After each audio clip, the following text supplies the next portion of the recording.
Okay, it is One Piece time. Final chapter of 2019, and we are going into 2020 lacking the two most reliable scanlation sites.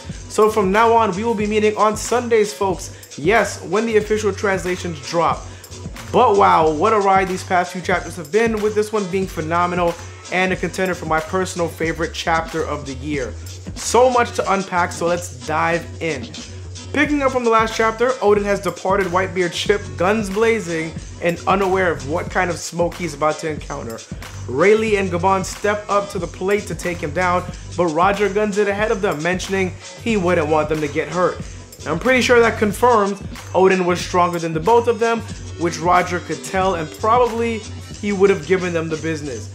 Roger delivers a blow to Oden, the first named attack from Roger we have gotten, called Divine Departure, and it appears to have had some sort of delayed effect that sent Oden flying.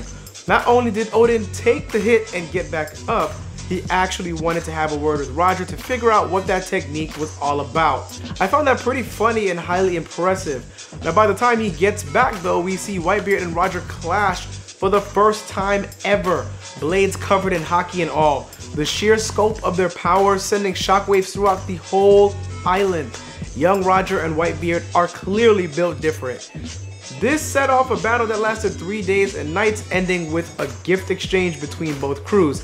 Clearly this sparring session was light work for the goats of the pirate world at the time. Next we get more of a hint at what kind of monster Blackbeard is. Last chapter we already got a bit of a hint that he was possibly the orphan son of Rocks, and this week it's revealed that he has never slept in his life, or so Buggy says. Blackbeard, another man that is clearly built different, and this seems to be another clue into why he is able to wield multiple Devil Fruit abilities. Then we get some very important lore dumped on us. Roger reveals a tapestry, possibly an etching taken of a poneglyph, with the secret text of the Kozuki clan to Oden, who reveals he can read it, but is also curious how he got his hands on it. Roger says it has been 13 years since they reached Lodestar Island, which was initially believed to be the final, before discovering there was one more, and the 4 red poneglyphs lead the way. Roger's curiosity is further driven by the fact that the world government has told people not to go there and banned the reading of the Kozuki text. One part that confused me is how he found out these 4 red poneglyphs would lead him to where he needed to go. I'll go into that a little bit later.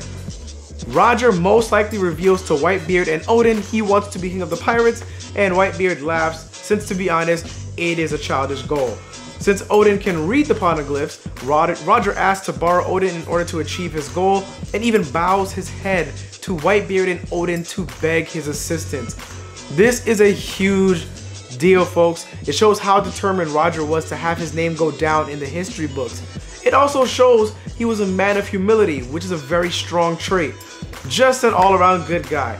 So against Whitebeard's wishes, Oden agrees to go with him on his travels. Oden clearly left a strong impression on Whitebeard, who viewed him as a brother, and obviously Whitebeard wasn't too happy but respected his decision nonetheless, and Whitebeard's crew gave him a nice send-off. Now I love the fact that these two crews have this mutual respect for one another. Two otherwise would be terrifying crews painted in a nice, wholesome light. So after switching crews, we see that Inu and Neko have stuck aboard the ship as stowaways, and Roger's crew doesn't initially accept Oden as one of their own until he makes them all a giant Oden feast and lets off the worst possible one-liner, knowing how his story ends. I am Oden, and I was born to boil. This is why you need to choose your words carefully, kids. He clearly spoke this into existence. The irony in that is completely ridiculous. So we see Roger's crew make it to Skypia, and what a rush of fun memories that was. I never thought I'd see that place again. They make it to the poneglyph containing the information about Poseidon, due to Roger being able to hear the voices contained in said poneglyph, and we finally see the moment Oden carves Roger's famed message into the poneglyph.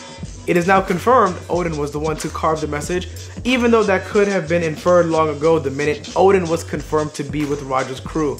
Still a huge moment to be seen. So we now know that just because Roger can hear the voices contained in the poneglyph, it does not mean he knows what the hell it says. I would guess that the voices heard from the poneglyphs are the ones of those who took part in its creation. To me, that would be the only thing that would make sense. So circling back to when he was speaking with Odin and Whitebeard, I would love to know when he came to find out that these poneglyphs would direct him to the final island. We know that the voices he hears do not tell him what the stones say, so just when did he gather this intel and from where? And has he been holding on to this information for the entirety of those 13 years until this fated meeting with Odin, who could translate the information? Definitely lots of new questions opened up with this chapter for Odin as well, as he has no knowledge of the stones or their purpose, so this is just as much an adventure for him as it is for Roger.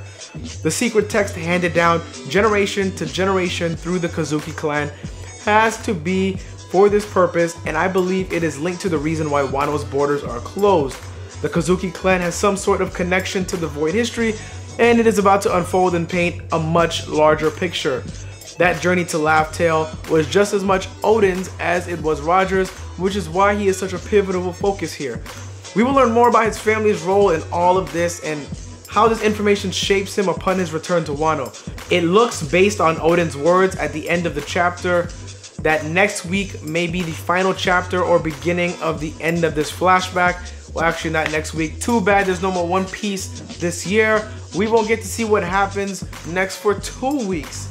But how do you guys feel about the chapter? Are you excited to see what's happening? How did you feel about the whole Roger and Whitebeard clash? Were you excited to see that? Let's go ahead and discuss. What do you think about the poneglyphs and the Kazuki text and what it all means and the connection to the Void history? I would love to hear from you guys. Let's go ahead and discuss. As always, guys, like, subscribe, follow on all my socials at YaBoyRoshi, Instagram, Facebook, and Twitter. Check out the merch, the link to that is down below, and consider becoming a patron. I greatly appreciate it. But that's all I got for you guys today. Hope you have a great day, and I'll catch you guys next time.